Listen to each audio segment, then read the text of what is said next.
Hi everyone, Christina here. Welcome to day 20 of the holiday card series for 2018. I can't believe we're already at day 20.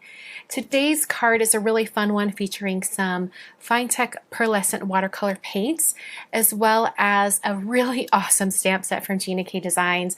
When I saw this stamp set, I knew exactly what I wanted to do with it, and I hope you enjoy. Let's get into it.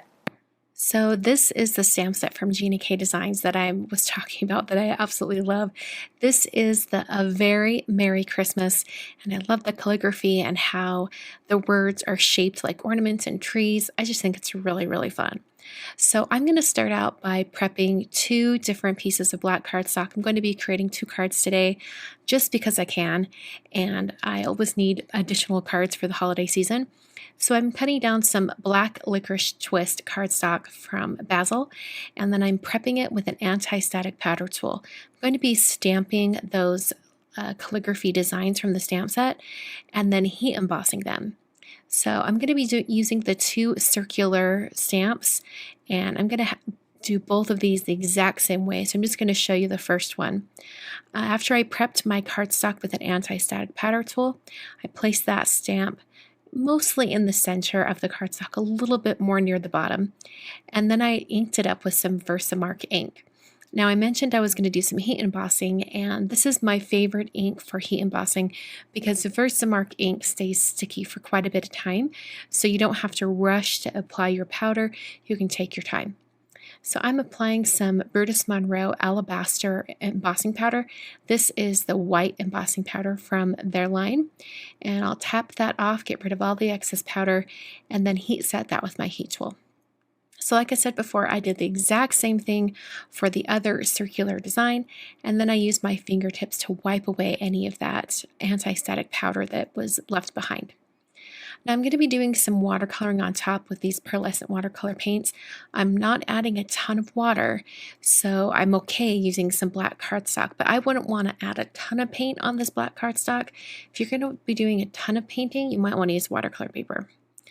But since today I'm just using black paper, I'm going to just a little bit of paint, and I'm going to make sure that as I work with these paints that they're not too watery. I want them to be rather thick. I don't want them to be really, really wet and eat away at this cardstock.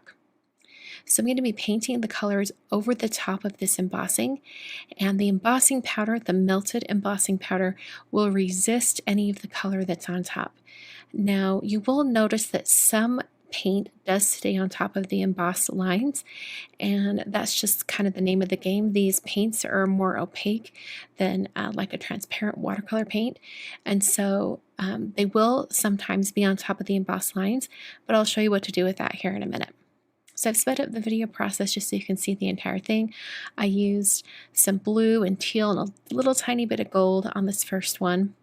And then for the other card, I used more of this red-violet shade and then a rose red. Just 2 different shades of red. I thought that'd be really pretty, and it turned out really great. So after I let these dry, and I also sped up the drying process with the heat tool, I came in with a baby wipe, and this baby wipe is not super, super wet. I let it sit out a little bit, so it's just a little damp, and then I gently wiped over that area, and it took just a little bit of that paint right off the surface of those embossing lines, and it cleaned it up a little bit. And you can see I didn't take off a whole lot. I'm going to show you a little bit. Not a lot came off. I just wanted to brighten up those white lines. I then took the gold paint that I used on the first one, and I'm putting a little puddle on the edge of an acrylic block and then splattering it off the side. This gives me a little bit more of a controlled splatter. I did the same on the other one, but I used the silver pearl color instead of gold. After I removed the tape, I trimmed these down so that they were a little smaller than a standard size card, and then I used my T-square ruler and a pencil to draw in a vertical line. This is going to be the string that is holding the ornaments up. I then took a number 10 bold jelly roll pen, and I used that right over that line, and I took my time coming down and drawing a very straight line coming down to the center of this ornament shape. And to make it look even more like an ornament, I'm going to draw some loops coming out from where it meets the ornament.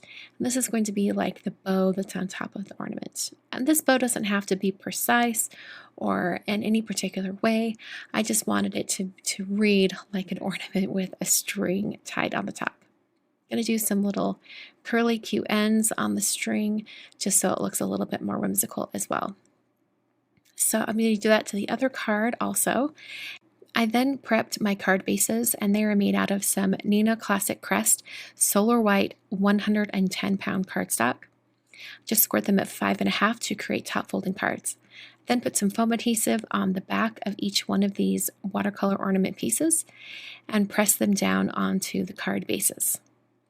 So this is basically a finished card. I think you could also add some sequins if you wanted, but I just kept it pretty simple. I'm going to give you a close-up shot of these.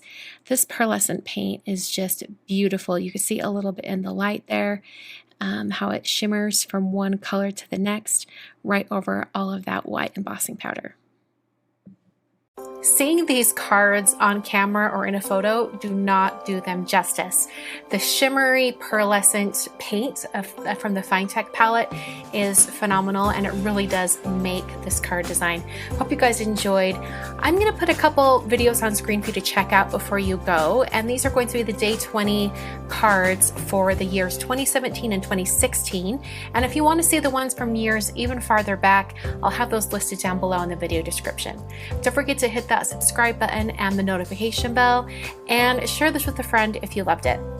Thanks so much for watching, and I will catch you guys on Wednesday for Day 21.